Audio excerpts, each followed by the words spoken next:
Now here's a question which I suspect almost anyone who's had a computer will say yes to. Do you have an unwanted computer or laptop lying around?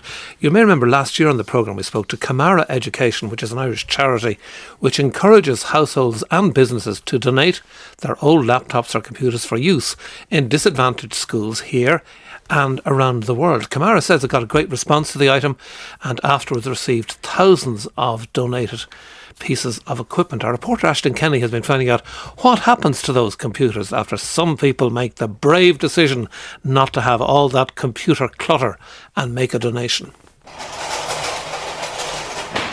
Okay, so if you can just move this pallet and move it out here. A hive of activity.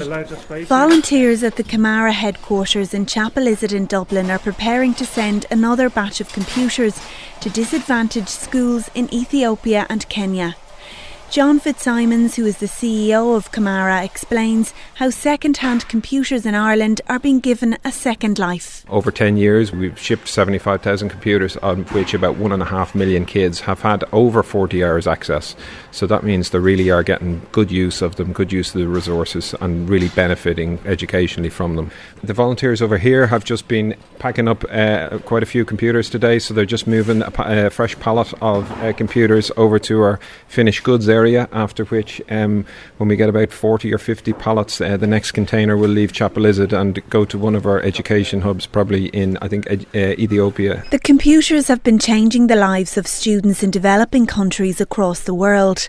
Christina Momoye, who attends Malindi Primary School in Kenya, is among those who have benefited. I live with my mom.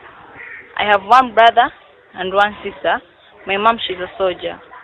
I like using computer because it makes me many information for all the world. I'll search many things and get information how to be a doctor and get more experience. I want to be a doctor because I will save many people's lives and take care of them.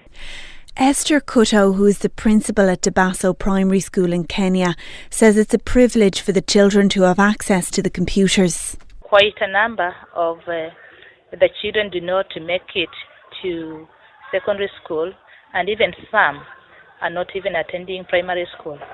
But we have seen that the numbers are now increasing in school. We are seeing that the retention rate is high.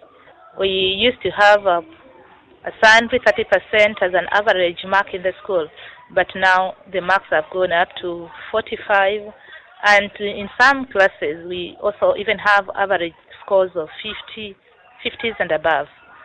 We attribute this to the learning hands-on with the computers.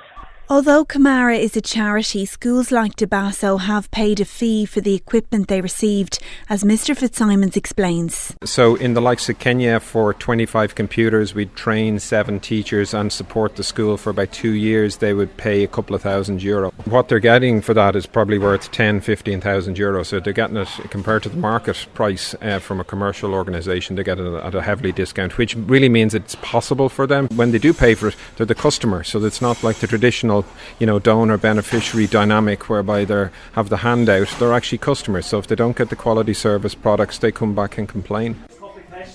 Here